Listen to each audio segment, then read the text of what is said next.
नमस्कार, आप देख रहे हैं एसबीटी लोकल न्यूज। पेश है 8 मई गुरुवार सुबह 7:15 बजे श्रीगंगानगर हनुमानगढ़ जिले की बड़ी खबरें। हनुमानगढ़ जिले के पल्लू कस्बे में कृषि मंत्री डॉक्टर किरोड़ी लाल मीणा ने गुरुवार को स्टेट बैंक ऑफ इंडिया शाखा पर अचानक पहुंचकर प्रधानमंत्री फसल बीमा योजना से जुड़े दस्तावेजों की जांच की। जांच में करीब 9 करोड़ रुपए के कथित फर्जीवाड़े का मामला सामने आया। मंत्री ने बताया कि 162 कथित किसानों के नाम पर खाते खोलकर फसल बीमा प्रीमियम जमा दिखाया गया और बाद में करोड़ों रुपयों के क्लेम तैयार किए गए। जांच में सामने आया कि संबंधित किसानों के नाम भूमि रिकॉर्ड में दर्ज नहीं है। मंत्री ने बैंक अधिकारियों पर माफिया के साथ मिलीभगत का आरोप लगाते हुए कहा कि बिना जमीन और खेती के बीमा क्लेम तैयार करना सुनियोजित आर्थिक अपराध है। उन्होंने पुलिस और प्रशासन को दस्तावेज जब्त कर जांच के निर्देश दिए। हनुमानगढ़ जिले की पंचायत समिति रावतसर में हुए हंगामे के बाद कनिष्ठ सहायक राजकुमार शर्मा के खिलाफ मारपीट और सरकारी कार्य में बाधा डालने का मामला दर्ज किया गया है। विकास अधिकारी दिनेश चंद्र जाट ने रिपोर्ट में आरोप लगाया कि मंगलवार सुबह वेतन संबंधी बात को लेकर राजेश कुमार शर्मा ने कार्यालय में अभद्र भाषा का प्रयोग किया और कर्मचारियों के साथ मारपीट की। आरोप है कि उसने सरकारी कार्य में भी बाधा पहुंचाई। घटना के दौरान कार्यालय में मौजूद कर्मचारियों ने बीच बचाव किया। इसके बाद पंचायत समिति कर्मचारियों ने कार्रवाई की मांग को लेकर धरना शुरू कर दिया। रावतसर पुलिस ने विकास अधिकारी की शिकायत पर सरकारी कार्य में बाधा, मारपीट और अभद्र व्यवहार की धाराओं में मुकदमा दर्ज कर जांच एएसआई प्रेम कुमार को सौंपी है।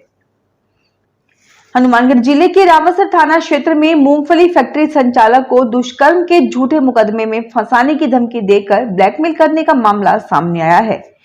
पुलिस ने युवती और उसके पिता के खिलाफ धोखाधड़ी व धमकी का मुकदमा दर्ज किया है। पीड़ित विनोद गोदारा ने रिपोर्ट में बताया कि एक युवती ने फैक्ट्री में काम दिलाने के बहाने संपर्क किया और बाद में खुद को नाबालिग बताते हुए झूठा दुष्कर्म मामला दर्ज करवाने की धमकी देकर रुपए मांगने लगी।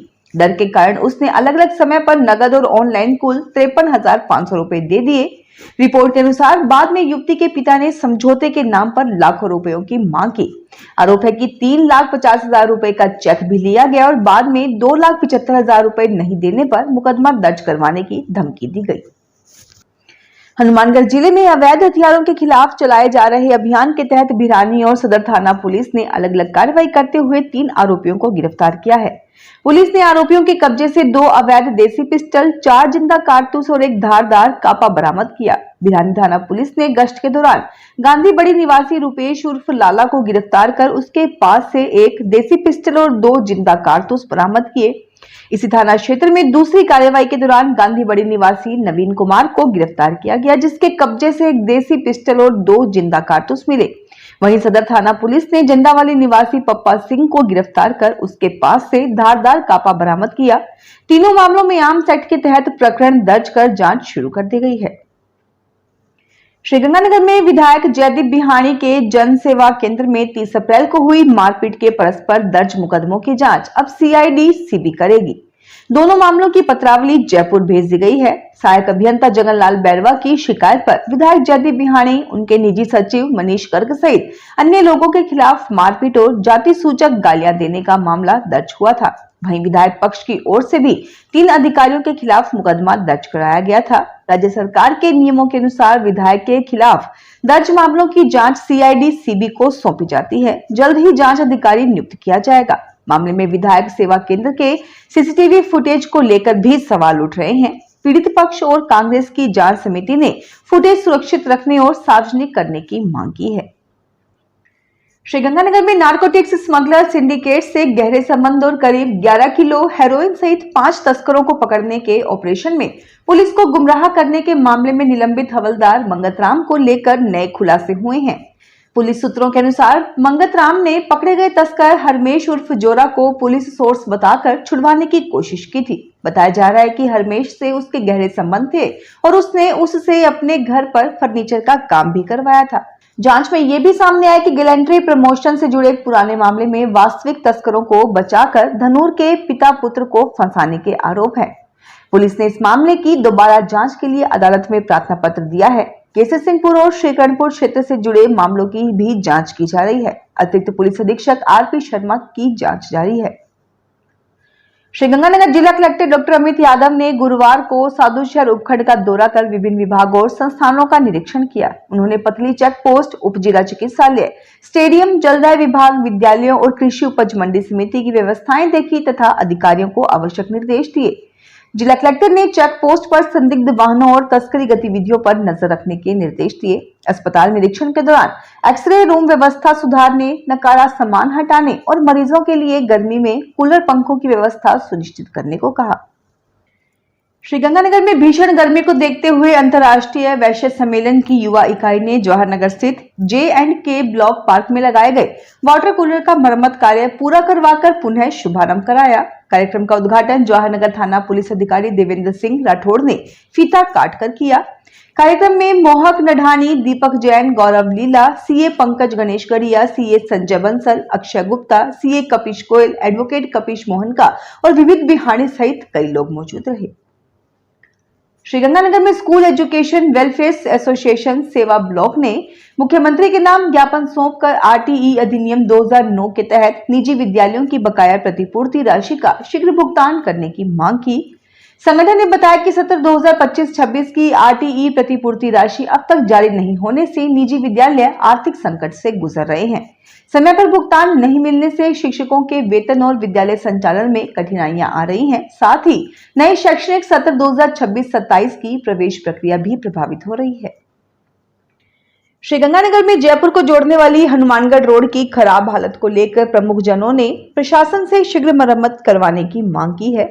हाल ही में हुई मामूली बारिश के बाद रिको क्षेत्र में कई स्थानों पर सड़क पर पानी भर गया और गड्ढे बन गए, जिससे दुर्घटना की आशंका बढ़ गई है।